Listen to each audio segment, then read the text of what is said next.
2019년 4월에 이제 그 한국교육학술정보원 네. 첫 여성 원장으로 취임을 하셨습니다. 네. 19대 국회의원으로서도 정치도 해보시고 지금은 그 한국교육학술정보원 원장으로 교육행정에 관여를 하고 계시는데요.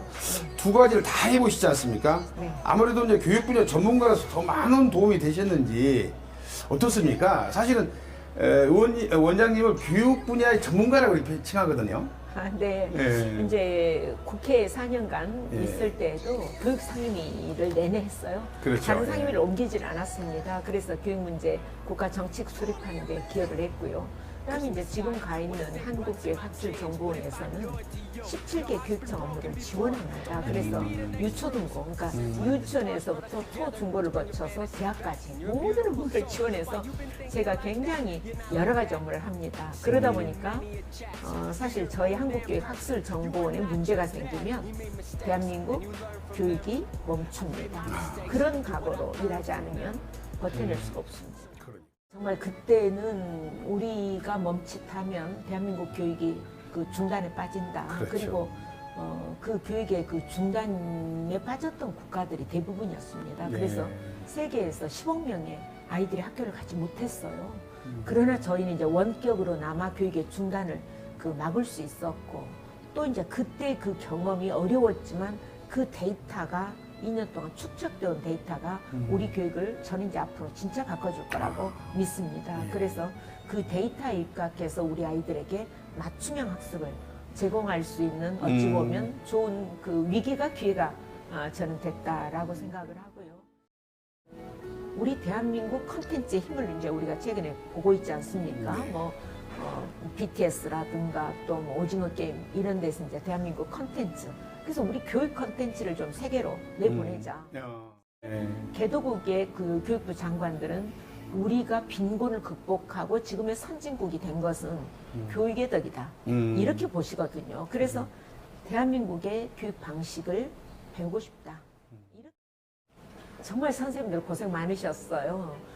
작년에 처음 이제 애고 없는 코로나로 인해서 10개월 동안 선생님들이 그 와중 속에서도 만들어서 직접 올린 컨텐츠가 이렇게 다 됐어요.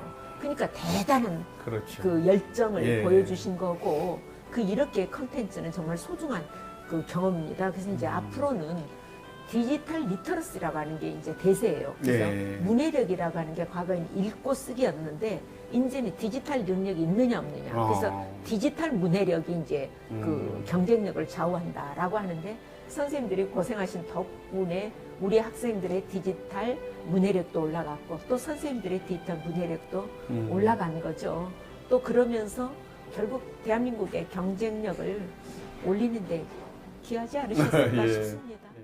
대한민국이 앞으로 경쟁력을 가질 수 있는 분야가 디지털 대전환을 빠르게 우리가 그 이루어내는 것이라고 그렇게 믿습니다. 대부분의 그 분들이 한국교육학술정보원은 잘 모르세요. 예. 그런데 뭐는 아냐면 한국교육학술정보원은 몰라도 예. 나이스라고 하는 건 압니다. 예. 나이스가 예. 이제 학생들 대학 갈 때 이제 학생부 종합 그 전형을 할 때 필요한 이제 생활기록부가 예. 들어있고요. 그 다음 이제 이번에 원격으로 유명해진 것이 이 학습터입니다.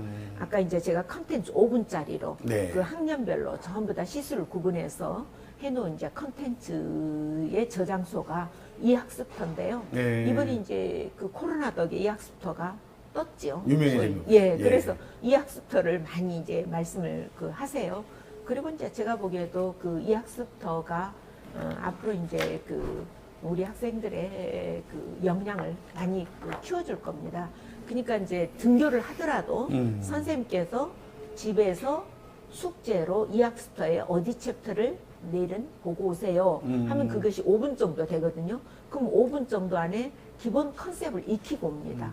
그러면 그 다음날 학교에 가서 자연히 수업에 내가 5분 정도 개념을 봤기 때문에 이해도가 빠르죠. 그래서 이제 그걸 가르쳐서 플립드 러닝이라고 이제 하기도 하고 거꾸로 학습이다. 우리말로는 그렇게 합니다. 그래서 집에서 그 5분짜리 그 영상을 한번 보고 오면 그 다음날 선생님의 수업이 훨씬 더 이해도가 높고 또 그러기 때문에 선생님과 자연스럽게 토론을 하면서 수업을 정상화해 나갈 수 있다. 저는 그렇게 생각을 합니다. 한국교육학술정보원을 갔을 때 교육부에서 디지털 교과서를 갖고 공의를 하셨어요. 디지털 교과서의 사용량이나 들어가는 경비에 비해서 비용에 비해서 효과가 높지 않은 거 아니냐라는 이제 그런 고민들이 좀 있었죠. 근데 저는 반대로 디지털 교과서를 더 확장해야 된다라고 이제 생각을 했습니다. 그랬는데 코로나가 터지면서 디지털 교과서가 10배 이상 이제 사용량이 폭증을 했고 실제 이제 일본 같은 경우에는 비교를 해보면 디지털 교과서라는 것을 하질 않았어요. 그리고 이제 대한민국 하고 있는 것만 이렇게 지켜보고 있는 실정이었는데 일본이 작년에 코로나가 터지니까 2025년부터 일본은 서책을 없애겠다. 전면 디지털 교과서로 전환을 하겠다라고 선언을 했습니다. 저는 우리가 이제 말을 정말 물가까지 데리고는 가잖아요. 그러나 그 물을 마시느냐 안 마시느냐 하는 것은 본인한테 달려 있는 겁니다. 근데 이제 앞으로의 세계가 어떠냐? 더 많은 자료와 또 좋은 그 컨텐츠가 개방되고 공유되는 추세입니다. 그럼 모든 컨텐츠나 자료는 학습할 건 널려 있어요. 그러면 이걸 실제 내가 학습을 하느냐라고 하는 것은 나한테 달린 거죠. 그래서 저희는 그걸 자기 주도성이라고 말을 합니다. 그래서 교육에 있어서 앞으로는 자기 주도성이 엄청나게 중요하다. 그래서 어거지로 가르치는 것이 아니라 스스로 할 수 있는 여건을 만들어 주는 것. 그리고 그렇게 자기 주도성이 키워져야만 앞으로 미래사에서는 생존이 저는 가능하다라고 봅니다. 왜냐? 대학 졸업해도 공부가 끝나는 게 아닌 세상이잖아요. 그렇죠. 우리가 또 뭐 나이 한 40대 돼서도 또 새로운 걸 배워야 되잖아요.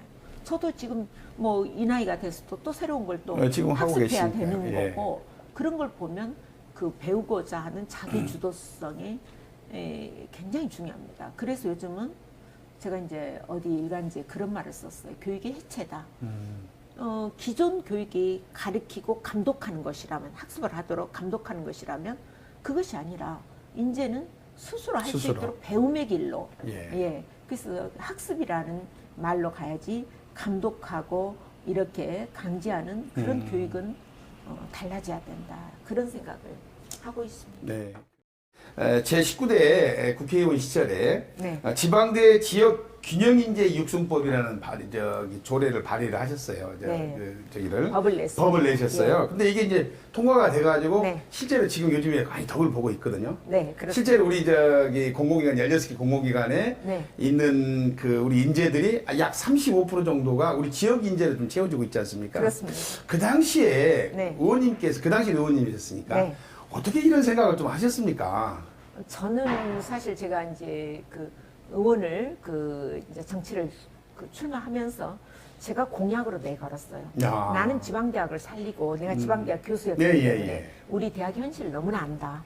그래서 지방대학도 살리고 싶고 또 우리 지역 인재들을 키울 수 있는 법을 만들겠다라는 걸 사실은 저는 공약으로 걸었어요. 그러니까 내가 어디 다리를 놓겠다, 뭐 어디에 뭘 짓겠다 이런 공약 내걸지 않았습니다. 그래서 이제 제가 치중했던 것이 그 인재를 살리는 법을 만들어야 된다라고 하는 것이었고, 그리고 이제 또 우리 광주가 그 문화도시이기 때문에 이제 우리가 아시아 문화의 전당을 어떻게든지 잘 살려야 된다. 그래서 이제 그걸 두 가지를 가지고 굉장히 제가 전력 투구를 했었는데, 지금에 와서 이제 지방대학 육성 및 지역 균형인재 육성법은 지금에 와서 이제 성과가 많이 나온 것 같아요. 그래서 뭐 한전 같은 경우에도 1000명의 그 신입 직원을 뽑으면 이제 35% 이상 그 지역 인재를 먼저 충원하도록 되어 있고, 또 이제 우리가 의전원이나 또 뭐 법전원 갈 때도 사실은 그 지역 인재에게 지역 그 균형 인재 전형이라고 하는 것을 하도록 되어 있죠. 그래서 그것이 강제화됨으로써 우리 출신들이 조금이라도 유출되지 않고 그 지역에서 정착할 수 있도록 뭐 그런 기회를 만들었다라고 하는 데에 대해서는 저는 굉장히 정말 보람을 느낍니다. 좀 정정하고 싶은 게 있어요. 말씀하세요. 저 싸나운 사람 아니에요. 그러시군요. 부드러운 사람이에요. 근데 그때는 야당이었고 저희가 무언가를 하나 이뤄낸다라고 하는 것은 엄청난 투쟁이 필요했어요. 그렇기 때문에 그 뭐 박근혜 정부하고 뭐 밀릴 수 없는 그 싸움을 저희가 그 전면에 나서서 했고, 또 그때 저희가 선거에 이제 처음 선거에 졌을 때 사실은 그 국회 입구에서 예. 청배를 했어요. 사실 그래서. 그게 저도 불가능하다고 했지만 또 되더라고요. 그러니까요. 청배를 하면서 사실 그 투지를 다졌고 그래서 이제 박혜자 저 너무 싸나운 거 아니야? 이렇게 볼 수 있는데 저 그렇게 안 싸납습니다. 근데 지금 저 보면요. 부드러운 사람이에요. 그때 그렇게 네. 열심히 입법 활동을 하셨고 그거에 네. 대해서 투쟁을 하셨기 때문에 오늘날 우리 광주의 랜드마크가 되지 않았습니까? 많은 사람들이 그런 것들을 좀 기억을 좀 해주셔야 될 것 같아요. 그 순간에를 보면 네. 그렇게 하지 않으면 그런 법안을 통과시킬 수가 없기 때문에 그런 어려운 일들을 이렇게 해놓으셨는 거 참 이 자리를 통해서 너무나 감사의 말씀을 드립니다. 네. 다만 제가 이제 그동안에 배웠던 현장 경험 20년 그리고 이제 국가 정책을 수립했던 경험 그리고 또 이제 교육청들을 지원하는 집행 경험 이제 이러한 것들을 어떻게 유용하게 활용을 할까 지역에서 이제 제가 결국 새로운 길을 찾아야 된다라고 하는 생각에는 변함이 없습니다. 네. 또 이러한 것들이 결국 이제 내년부터 사실은 교육이 급변하게 돼 있어요. 왜냐하면 정책적으로도 내년이면 교육위원회가 출범을 합니다. 내년 7월부터. 네. 그리고 또 고교학점제가 2023년부터 또 앞당겨서 좀 시행이 되고요. 또 그러면서 개정교육과정이 2022 개정교육과정이 24년부터 네. 집행이 됩니다. 그리고 또 이제 2028년 되면 수능 미래형으로 바뀌게 됩니다. 그래서 이런 일련의 과정들이 굉장히 지금 빠르게 진행이 되고 있어요. 그래서 이런 미래교육 체제로의 전환을 우리가 어떻게 광주가 원만하게 잘 랜딩을 시킬 거냐 하는 고민은 분명히 중요하고 또 우리가 이제 교육에 결국 인재를 키운다라고 하는 것은 결국 그 아이들이 살아갈 세상에 생존 능력을 키워주는 것이거든요. 그러니까 지금 우리 기준에 놓고 보면 저는 안 된다라고 생각을 합니다. 그 아이들이 살아갈 세상 10년 후를 보면 세상은 다른 세상이거든요.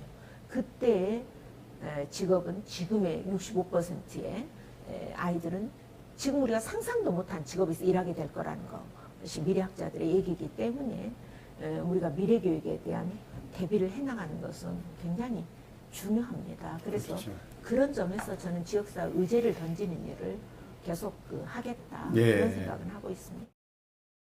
우리 지역에 이제 광주 사람들이 왜 우리가 소득도 낮고 또 실제 인구수도 적은데 그래도 광주의 영향력은 대한민국에서 뭐 무시하고 넘어갈 수 없는 있죠. 그런 예. 영향력을 가지고 있잖아요. 그럼 왜 그런 영향력을 광주가 가질까라고 하면 그거는 저는 인재 덕분이다라고 예. 생각을 합니다.